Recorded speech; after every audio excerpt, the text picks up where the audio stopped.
Hello, everyone. Welcome to Finstruction Podcast.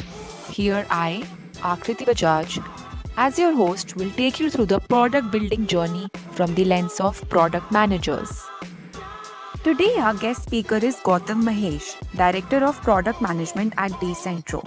He's known as a fintech generalist since he's held different roles in product partnerships, technology, analytics, and even operations. He also contributes very actively to the product space as a mentor. Hi Gautam, how are you? Hey, Akriti, I'm doing great. Thanks for asking. Thank you. So let's get started. Today's topic is API, and I think that has become very important in today's software world. So today, what I wanted to do was actually understand API more from a product perspective. Now that your role at Decentro is more from that perspective, and there are a lot of companies who are entering into providing API as a services for fintech Right. banks, etc.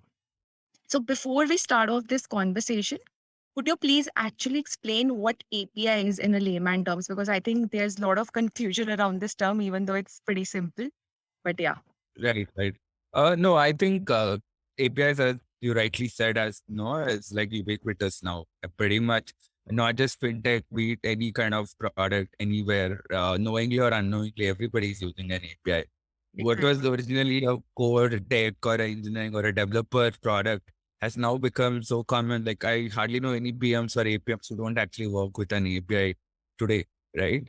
So yeah, in a nutshell, API is a connector, a pipe, right? So look at it this way. So let's say you have data, like there is a building which has there is a lot of water, or maybe the overhead tank, right? And Yeah, and there is obviously around pipe geysers, everything, and you just need to make sure the water from the overhead tank needs to come. How is it going to come, right? Obviously gravity, yes, but you want to yeah, come, so the water distills down in a structured way, right? And that is where piping comes in. And that is where an API is, right? So think of API as something that connects to, interconnected or, totally unrelated entities, right? got it. Another way of looking at it is languages, right? So somebody speaking German, they also happen to know English. Somebody speaking Hindi, and they also happen to know English. So they end up speaking English. So English is the Yeah, bridge with somebody not speaking two separate languages or anything, just for, right? So that is how I look at an API, right? Something that got it. connects to interconnected systems, right? Be it hardware, be it software, be it any kind of product. Got it. Got it. I think that's rightly said. API is actually, as they call it, application interface. So that's actually connecting two applications, and it's through that long language which both applications understand. And hence, that is where that API comes in. Totally, I think, totally agree with you. I also wanted to understand, why do you think it has become so important these days? Like, do you think it actually helps launch products faster and that's why more and more companies are going that route? Hmm. Yes, right. So one of the beauty of, so obviously when you see in the fintech or at least, the general market, you tend to see two types of products out there when you're building products, right? One is typically the SDK route, right? So Yeah. SDK is basically again a bunch of components which are, packaged.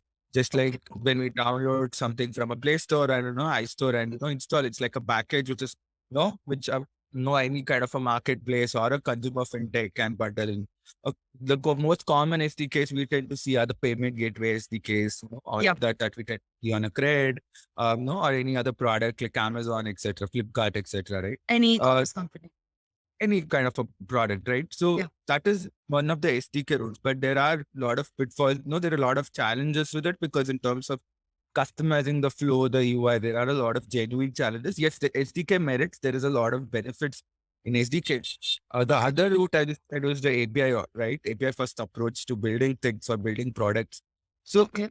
when we started with the fintech wave, the first wave was mostly about backend, right? People were more worrying about how do I give out better approval? How do I make sure better payment experience is happening, not just from a front end, but Yeah. reducing failure, right? Similarly, Agreed. insurance, make sure premiums are, quoted properly. So people were more worried on the APIs in the backend, right? Understood. Right, APIs, the models, the backend, the underwriting models got better, the payment backends kind of got better. The models got better.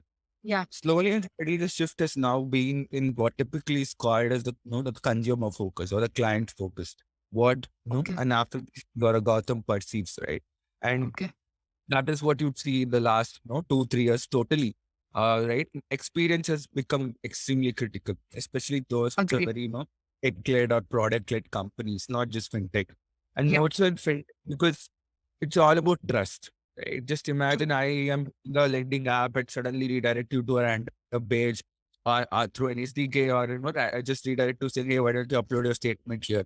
So it kind of gives a bad experience. People lose trust, dropouts happen, right? Yeah. Yeah. And that's what an API solves for, right? It Okay. gives you a lot of flexibility. So you just consume, let's say example I was giving, you capture a couple of data points, pull a credit bureau, you capture you ask some Gautam to upload his bank statement, you're able to, get it passed through a partner, a vendor in the Yeah. market without even any experience with, being broken. That so no so now that the customer's expectation in terms of experience is increasing and everybody wants to make sure the end customer is in their own ecosystem, Yeah. APIs make a lot. And Understood. more so on the core fintech products, when you're talking of payments, you're talking of entire accounts, payouts, collections, what Wherever money is involved, I would say. Yep. So working with legacy banks obviously are not easy. So that is where a lot of the core banking APIs, right? A lot of the fintechs in the market want to work with aggregators, etc., simplify the entire bit so that they focus on experience and scale. And that's where you see somebody typically, and my own experience having integrated with banks, taking 4 months, 5 months in 20, right from 2017 to no till 20, in as a date as Yeah. 2020. Yeah. Now, basically, we've seen people like go live in literally just couple of weeks on the entire payment Wow. collections. Got it. Got it. And I think going back to that very first point that you made, SDK versus API. So if you could elaborate a little more on that, I think because this is pretty interesting, and I've been hearing SDKs a lot more from a standardization perspective, when companies are looking for that. So yeah. Right. So I think I rightly said, right? SDK makes a lot of sense. So there are two angles to an SDK. One Okay. is as a consumer, right? So whenever you're building an API product or any SDK kind of such a core backend product, Yeah. one thing is you need to also understand how are people going to consume it, right? So let's look. So when I look at basically in terms of uh, experience, right? Standardization, as I said, right? Something which is extremely well standardized and something that is like people want a lot of flexibility, right? Or a lot Yeah. of this customization. Now, SDK fits the bill perfectly on the extreme standardization, right? So because Okay. there is a set flow, there is a set things, there is certain conditions in the SDK, and look at payment gateway, right? There are lots many in the market. There is ways of Exactly. pay, cash free, Yeah. offering payment gateway services. Now, you just have to consume the SDK, build it in your own APKs, and that's it, and download it in the Play Store, and you're good to go.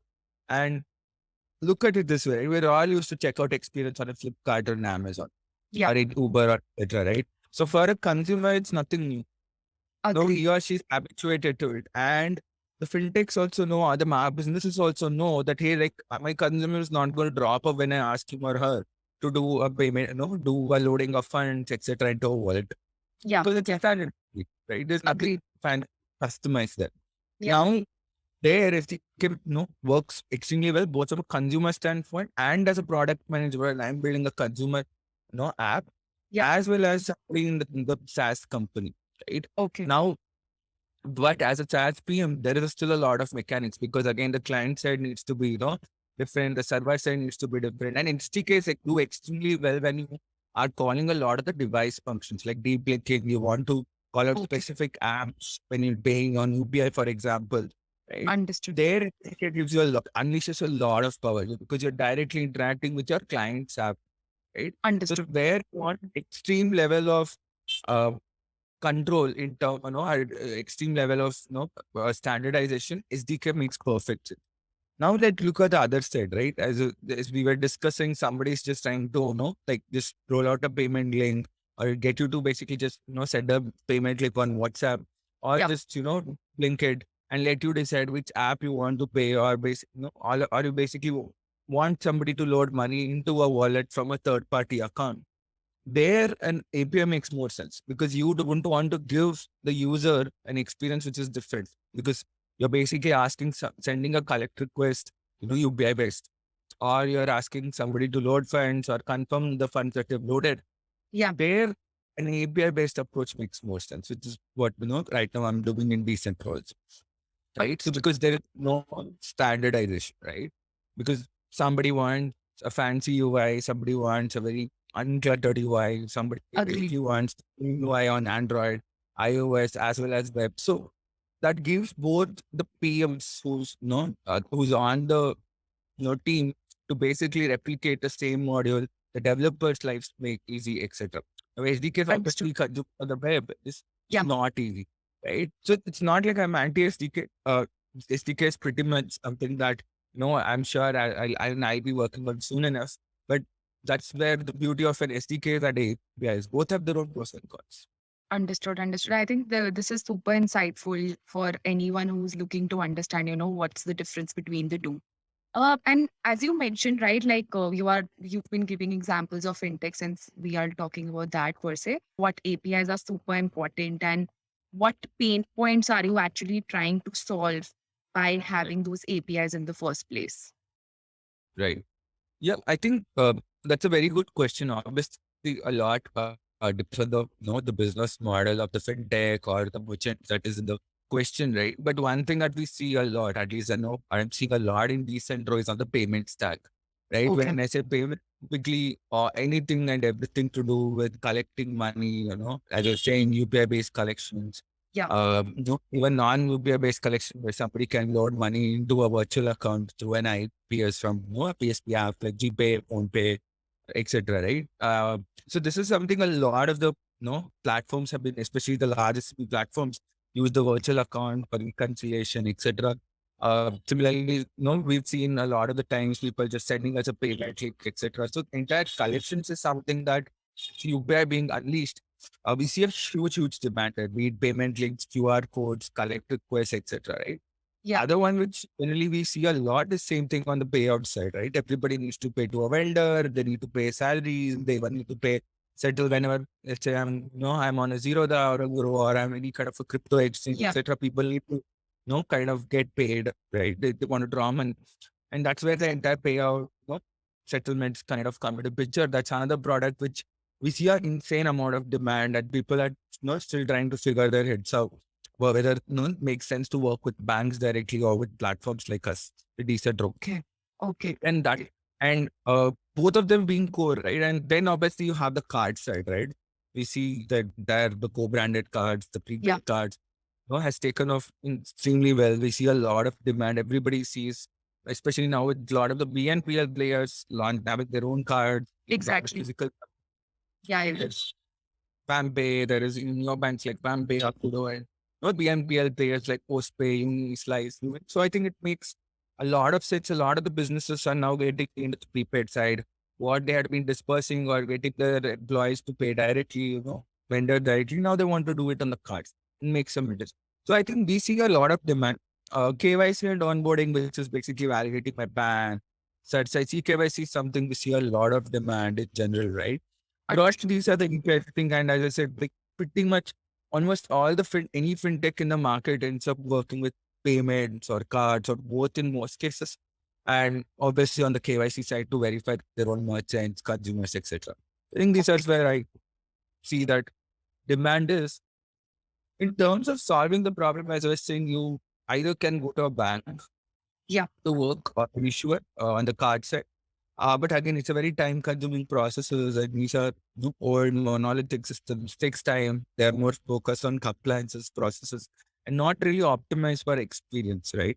And that's what we are trying to solve for. How do we simplify these APIs, which anybody can come and simplify the documentation from a product mindset. People come into the, people just log in, people just understand what's happening, get the credentials, test out, happy, go live. Right. So trying to optimize the entire metrics around, going to market, better in the experience, helping them ramp up. I think that's a problem a lot of fintechs. And personally, I've also face working, integrating with banks, etc. And Oh, that's what we believe that is the future of fintech going ahead. Where most of them we are even seeing a lot of fintechs which are very big, employing thousands of people now talking to us. Right? wow, So wow. a lot of interest in even large NBFCs, large entities in the banking as a service space, the BaaS space. That I Okay. think is going to be going ahead.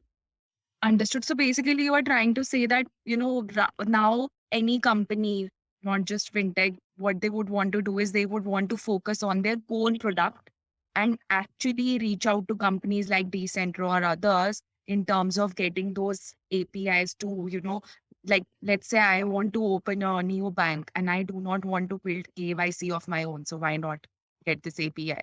Similarly for card also. Okay, card is just one aspect of the bank, right? So there are lots of services that a bank needs to give, and they Okay. can't be building everything from the scratch. So it's better to, plug and play these APIs, and as you mentioned, right, go to market much faster. So this is pretty interesting. I think, like, this will actually help all the companies focus on the core product more, whether it comes to experience, functionality, etc., and not just build everything from the scratch and trying to be best everywhere, which never happens. So you do lose out on something or I, the other. I, you can't do everything. You can do it, but then you'll. It's a typical product mindset, right? Which are the best problems that you should be tackling, and why reinvent the wheel? For example, we've realized there are products in the market where we can't add value. Decentro as a entity, and we're Okay. not bothered, right? Because it's already well done, well invested upon, well built upon. So we don't want to reinvent the wheel. I personally believe in that. Build what's truly over it. Make sure work with the right partners, so that because their platform, their product, their backend is not designed for scale. So leave the rest to the experts. Yep. Agreed, agreed. Could, throw some light on the product development life cycle of these APIs? Because I think we've always listened the other side of the story where APIs are being consumed, but just want to understand if we could look API as a product itself and how do you actually build it with your team? Right. So, good question. In fact, I think I've also learned it only the last 1 odd years, 13 months to be specific with Decentro now. Actually, fundamentally, nothing much changes, right? Your first principle is still the same. You're still trying to solve specific needs and challenges in the market, right? Which is either not addressed or if addressed, not addressed well at all, right? So first principles, nothing changes. Product management is still product management, right? Be it Agreed. API, be it SDK, be it general dashboard based services, right? So there, I think nothing much has changed. To be fair, their Decentro is no different, or any of our competitors are no really different. Where we're different is primarily thinking, so where at least what we try to always think is from the customer approach. When I say customer, not even Decentro's clients, but talking of the end people like you and me, right? How Okay. would the journey, how would, if I were to give to, if the architect is building something in Pine Labs and they were to consume Decentro services, how would, if Akriti's, or Gautam is using a product of Pine Labs and Akriti basically is the, PM there, right? And they're using Decentro. That is what we try to think from as well from an experience standpoint, right? Like it's not just metrics. Metrics do matter completely, Yeah. right? Success rates do matter, but we also spend a lot of time putting on hats as end consumers, right? Like if this is the experience we build, like for the end consumer, would people really want to use it? Yeah. Because Yeah. it's a common and not just these API, right? It's a common problem I've seen on the SaaS side, right? When I've been on the other side, when I've been consuming, as you were saying, Yeah. people just couldn't. I mean, I have gotten multiple calls with vendors and I try to make them understand why we are asking. And it felt very so obvious to me, right? So like I'm asking, hey, this is the flow I want because this is the flow, this is the way we underwrite, this is the way, but vendors are not able to understand like why this is a standard model, can use it, Hmm. right? Which is where I really think that things needs to be a lot modular, a lot more flexible, which is what an API gives. But at the same time, it is very challenging. We do spend a lot of time understanding the nitty-gritties. What are the, if I'm building a basically when something like KYC. what are the different use cases, different flows people tend to consume, right? Okay. On the front end side, on the back end side, and similarly on the payment side, if they are consuming, pay collections, what are the different ways they consume? So that is where we obsess over a lot of time, how to build that, right? How to make it change, etc. Right? So that is one major pillar for us from a in customer experience, right? Second is, as I was saying, how do we, again, a bit more of an art than a science, is how do we make sure the APIs are simple, right? How do we make sure that Understood. documented? Well, it's not just fancy tech, but Agree. where we differentiate is how do we get people to understand? Because being a SaaS company, we don't customize, right? So, Yeah. as a broader head, my job is to make sure when people come on to documentation, people should be able to understand and reach out to us only for relevant queries, or, or they basically can build workflows like on their own. So, and that's a lot more challenging than even building APIs. That's what we realize, because understanding people's behavior is tough. So that is another loop we constantly been working on, right? Like, how do we understand building all that feedback loop, queries, right? That people have been asking us, etc., into the entire, documentation, flows, etc., right? So broadly, that's the second one. The third one, as I said, is a core technical, right? Because as a consumer PM, or somebody consumer, or in the front end facing, or even a platform PM, Yeah. your metrics are different. You are more looking at how many payments went through, how many, people, what's the value of payments I serviced, all of that.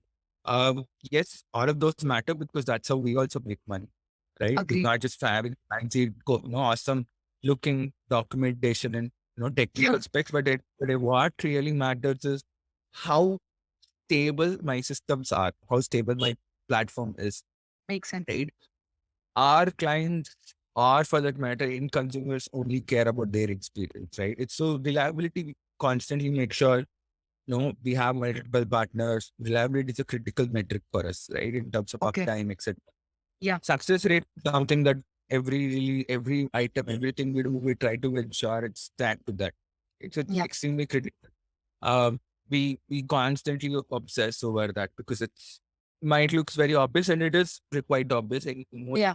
AFI bills, APM bills thing, but that is where, no, it's very different. It's not just a funnel types of flow, right? Okay. We there are two North Star metrics that, we focus on, and that is where, from a product management, it's, being an API first platform is quite, or even SDK for that matter, it's very different than, let's say, you building a general dashboard based SaaS product. Tech Fair. engineering, yes. We all our PMs do come from a tech background, Tech because we're background. working Okay. on tech, yeah, because, Yeah. or have a solid understanding of tech, right? Because you're working on a core engineering or a core tech challenge. Understood. So I need to understand how backends are wired, how no systems are built, etc. We don't expect it, but that's being a core engineer and solving. We're not an AWS or an Azure, which is solving for an engineering issue, but we are solving for integration challenges. So we have to make sure that entire integration, that entire element is basically sorted out, right? So that requires the PMs to understand, okay, this is how, I need to look at a database schema, or Yeah. understand, or propose to the engineer. So that is where we see Okay. work a lot better, think through again a lot of the scenarios. Long-winded answer, but that's what it is. Understood. And you touched briefly upon this point that you think from the end consumer point of view and not just the first consumers of this API, which would be obviously fintechs, parents, etc. So do you also do some validation testing with these end consumers as well as the first consumers of these APIs, just to understand you are building the right product, or if it has been built, is it working properly? Is it actually meeting the expectations that you thought of? Mm, yeah, we do. So good thing is, most of our products are products which uh, we can consume or interact. So we do have a good amount of client base where our own employees, our own developers, PMs, business people actually use, where Okay. index who integrated with Decentro. So we are able to do that, and we are able to also access most of these services through, APIs, etc. Directly create links. Yeah. So that entire simulation is something else. So we do spend time. uh, even after the release and pre-release, basically, can we even build an experience like it? Because we do get a lot of apps. People say, hey, I want to simplify this. One click, I want just collections to happen.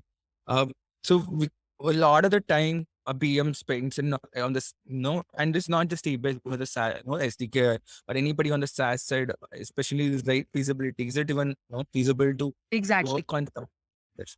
Yeah. So yes, we do. We do get test ourselves most of the products. Uh, I mean, as a process, we make sure we all go through that grind. We all make sure we test it. We are happy with that experience Yeah. before we even go into production or roll it out to our own merchants. So that way, we are quite clear that way. Validation testing in the sense, yes. So it depends on certain features. There are certain APIs we do follow a model of rolling out certain specs without even development sometimes to ask clients or prospects, does this make sense? Is this those making sense to you, etc.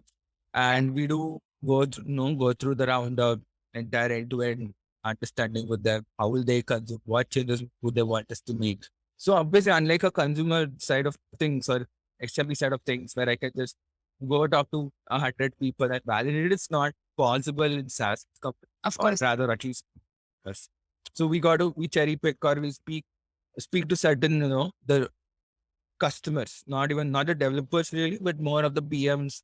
Not even the PMs. In many times, it's the operations folks who basically use our product and sometimes etc. Like in the case of a dashboard and all, to understand, right? Yeah. Does this layout make sense and all? So we do that level of testing.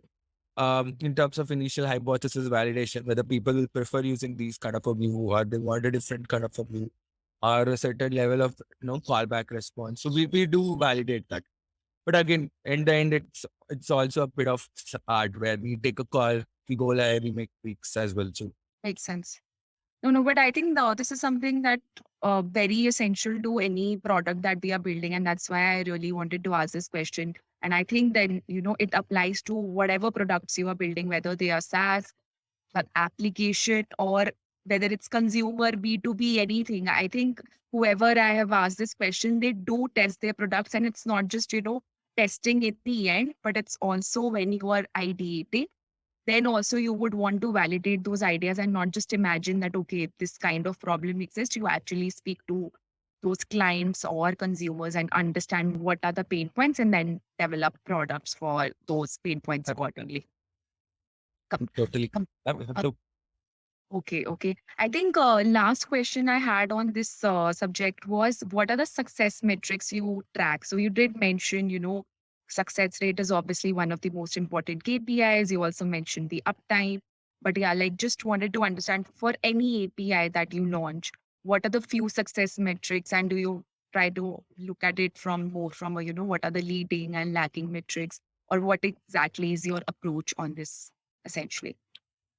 sure. So anything to do with core payments, so typically we from a lagging obviously success criteria, we try to look at the entire GTV, right? How much of transactions is being processed, be it collections, be it payouts, etc. So that is one criteria that we try to do. Obviously, it's not fully within a product's control, but we do try because that is an element at the time of planning, right? At the time of understanding if there is any demand in the market for this kind of a product, etc.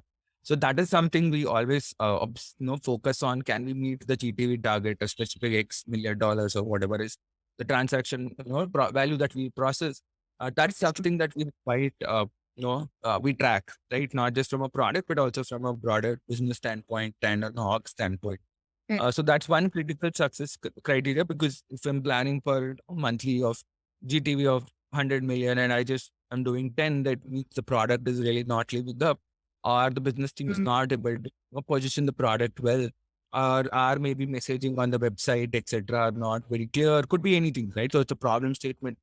The people team needs to spend time on it with the business teams, understand the approach, maybe write all a few calls. So that is more of it. So for us, GTV becomes both a leading and a lagging metric, right? Because Okay. well before the launch, basically success criteria, it's also leading and a lagging metric. Because I know that if I had forecasted in the first 3 months, like a GTV of 1 million, but I'm doing already 3 million, right? It can mean that, we underestimated the market, or Market, people yeah. estimated the product, right? But it Yeah. can also mean something that people are just, we do spend time on the trends on the GTV as well, right? How much money movement is happening, weekly, daily, etc. Is it that people know that spike, the 3x the original forecast has happened just because one big merchant came and started doing? So Yeah. that is something, right? Anomalies is something that a lot of the BMs tend to ignore, right? Yes, it looks nice, 3 million versus the 1 million forecast, but it could end up happening that our annual GTV might get impacted, right? Or somebody's just going and burst, did a marketing campaign, did something, and that's why our Yeah. GTV has spiked, and maybe they run out of budget, right? Makes sense. So that is something that is both a leading and lagging for us, right? So that's when we spend time talking to hopefully the client or our internal customer success team to just reach out to understand. Yeah. That's what we do. Success, as I said, right? Success is something we constantly. I mean, that is uh, both in the payments, KYC, all the products, the single most important metric for us. Because end of the day, with money movement, it's all about how even if it's taking an extra few seconds, it's people would want to make sure they get the money, right? Yeah. So that is bigger creative. The other one is response, right? Because in any API, any backend product, right? Be it an AWS, an Azure, or an any SDK based or an API based, response are extremely critical. Okay. Response that. Yeah.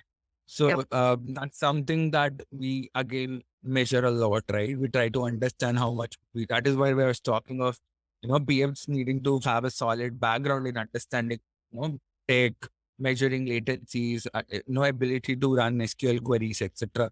So Understood. again, because both, I can't build an API where a fintech is trying to build cutting edge experience and I give a response latency of 8-10 seconds, where they are expecting within a second I'm going to do a one-click checkout. So response is something again, right? Most of our, because in SaaS companies you'll have both lead, response is more of again a lag, leading metric. Yeah. Because Yeah. if people are very frustrated with your response, the chances are very high they'll churn out. So Agree. it's a very high causality as well as there's a high correlation between number of customers who are Retained users. Yeah. yeah. So number of customers, as you said, retained users, or even the number of customers you'll hit or the hits itself, right, will be directly proportional to response, right? So that way it's a very important leading metric for us.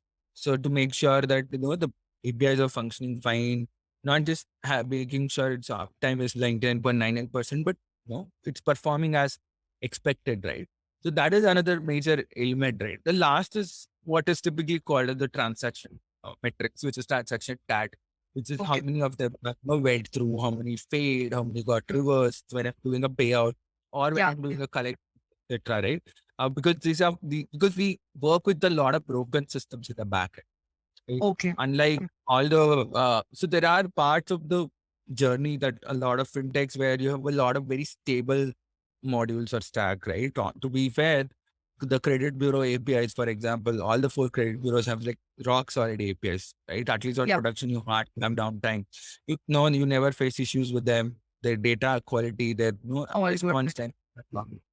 Okay. So it becomes kind of So that's the easy part. Okay, those are the easy part. But when you look at the rest of it, the core payments, cards, there that's not the case. We have to rely on banks. We have to rely on issuers. Hmm. Good stack is still quite dated, right? So we have had to do a lot of abstraction, do a lot of queuing, lot of technical handling, at the R&D to massage and make sure that the delivery of the product is seamless for our clients. So that is where why we are so particular about making sure the transaction tax, etc. People being notified or intimation percentages we tell look at it internally. That is again a leading metric, right? Because if I'm not getting to know, I mean, if I, let's say What's happened with my collect, money? so I'm paying, let's say, on via UPI on a payment gateway or anywhere else on a e-commerce site, and I'm not even told because they didn't get a call back from the bank. That means something is then as a consumer, I'm going to drop off and the client will get pissed off with Decentro saying, look, what is this happening? So again, it's a huge leading metric for us, right? More, the tags are taking a lot of time. The callbacks take a lot of time. We then also have to then not just investigate, but we also have to find out better ways of doing things. So broadly, these, I know these are not very metrics which can be related by most people out in the market, but that's something that what we kind of monitor at our.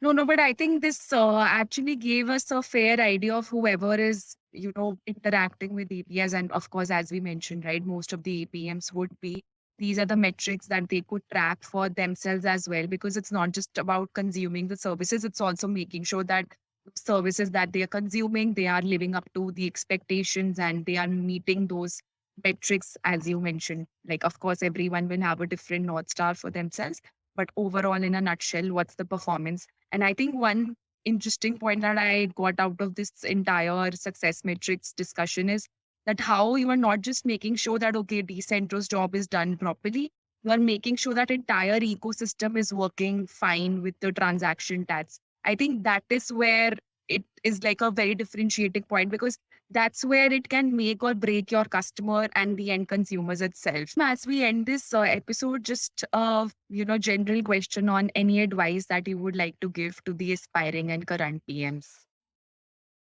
In general or any specific industry? Any advice, no, whichever you think is like one of the important ones. Sure. So I think one thing I just want to call out, right? A couple of things that I have learned the hard way is you can't be like PM is all about making sure get things done, right? So I see a lot of the PMs only worried about fancy tech. Whenever we when during interviews, many of them just tell I'm going to get engineering to do it. Many of them don't even try to think of offline ways of doing things, or reducing dependency on people, right? So try to be inquisitive that way, right? Try to think from first principles. But I know first principles is a very abused word, but it's not. It's also very underrated, right? I want PMs. Right, and I made this mistake myself as well the past multiple times where I said I'll get engineering to do it. When in reality, when we just brainstormed, sat down with stakeholders, tried to see what was the requirement. In fact, it's happened in Decentro. We realized that I don't have to build something fancy. No, I was able to get things done on a metabase or just an offline report as well, which didn't require anybody. Just me writing one SQL query was able to solve the problems, right? So I think that ability to think critically, think in depth, and go deep into a situation, something is what is going to differentiate anybody transitioning or wanting to ramp up as a PM. It's extremely important. So I would strongly, strongly suggest people to do that. Second is the time tested communication. I think no matter what kind of company you join, be it just growth stage startups like Decentro or more stable companies like yours, like Pine Labs, or even copy, big fan companies, communication is oxygen. And when I say communication, I'm not talking of fancy jargons, all of that stuff. I'm talking of clear, concise, Yeah. simple, like exactly right to the point, saying that why am I doing this? What am I doing this? Where am I going to do? So answering those few, again thinking critically, ability to put it across either verbally or in a written way is extremely critical, right? Thank you so much, Gautam, for your time. This was, I think, super insightful. So if anyone is looking for a 101 on APIs, I think this is the conversation to go to. Thank you so Thanks. much. Thank you. Thank you. Yeah.